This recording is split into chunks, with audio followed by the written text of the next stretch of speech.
Alors, dans cette vidéo, je vais vous montrer comment faire une loi de Hess. Alors, Hess, c'est un scientifique qui est né à Genève, c'est un Suisse, et qui est mort à Saint-Pétersbourg, en Russie.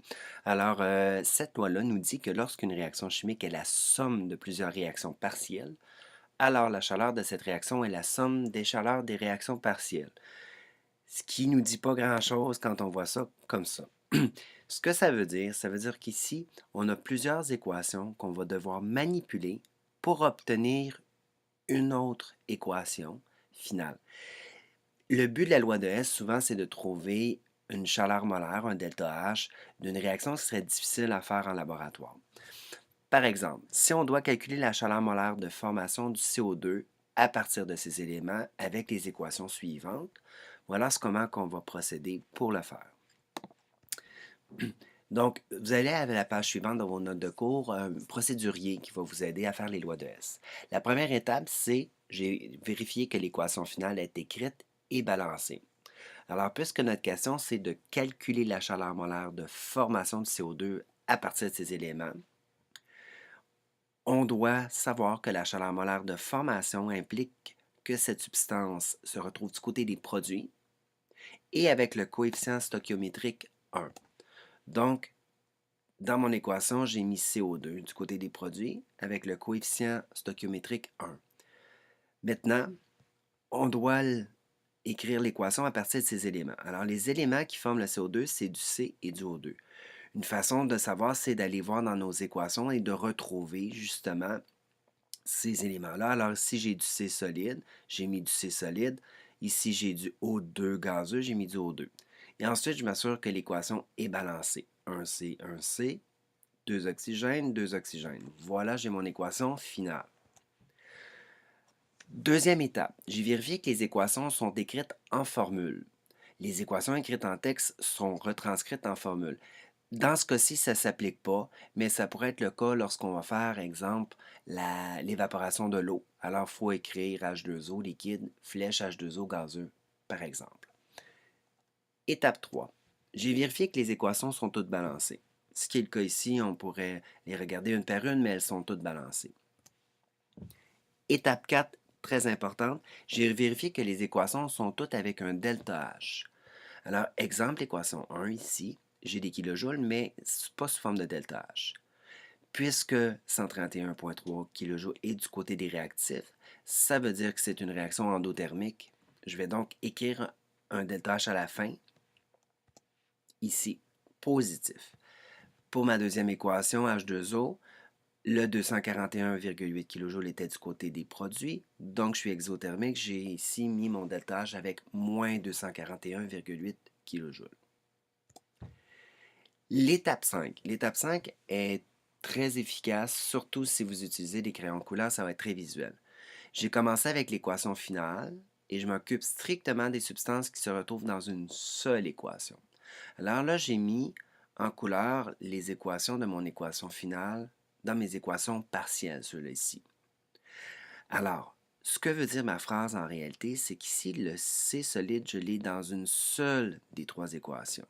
Je vais pouvoir m'en occuper. Par contre, le O2 est dans deux équations, je ne m'en occuperai pas dès le début. Un peu comme quand on fait du balancement d'équations, on balance les atomes qui ne reviennent pas trop souvent au début. Ceux qui reviennent souvent, on s'en occupe à la fin. Le CO2, ici, est dans une seule équation, je vais pouvoir m'en occuper dès le départ. Alors, le CO2, nous, on veut qu'il soit du côté des produits, alors que dans mon équation, ici partielle, il est du côté des réactifs. Alors, ce que je vais faire, c'est que je vais inverser mon équation. Les réactifs deviennent produits, les produits deviennent réactifs.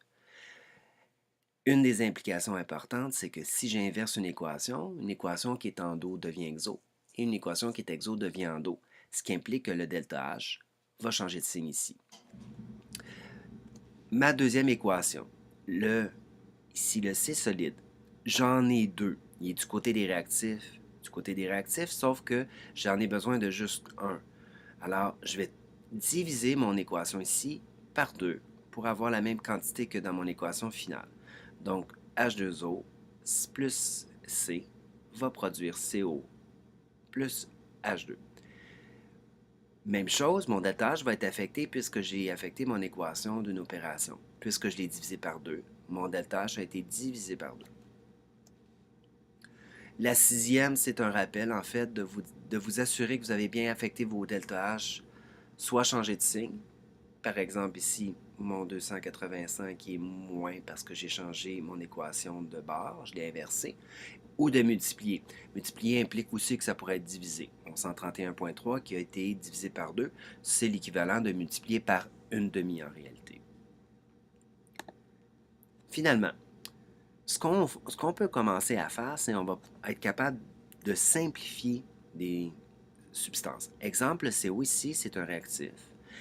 Et ici, c'est un produit. Je vais pouvoir l'annuler, il va disparaître. C'est comme si je prenais ce CO-là, puis en l'envoyant de l'autre côté, il devenait moins CO. CO moins CO donne 0. Par contre, il me reste des substances ici. Alors, exemple, H2 n'est pas dans mon équation finale, il va falloir que je le fasse disparaître. Puisqu'il est du côté des produits, dans mon équation, il doit être du côté des réactifs. Alors, je vais utiliser l'équation 3 pour pouvoir faire ça. Donc, mon H2, je l'ai mis du côté des réactifs. En fait, je n'ai pas affecté mon équation, ce qui me permet de le simplifier. Ce qu'on remarque, c'est que le H2O gazeux ici peut être également simplifié avec le H2O gazeux. C'est une bonne chose parce que le H2O gazeux n'est pas dans l'équation finale.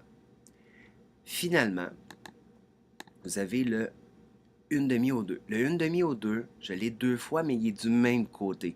Donc, je vais l'additionner. 1,5 plus 1,5 donne 1O2. C'est ce que je voulais. Mon état final, c'est de prendre mes delta H.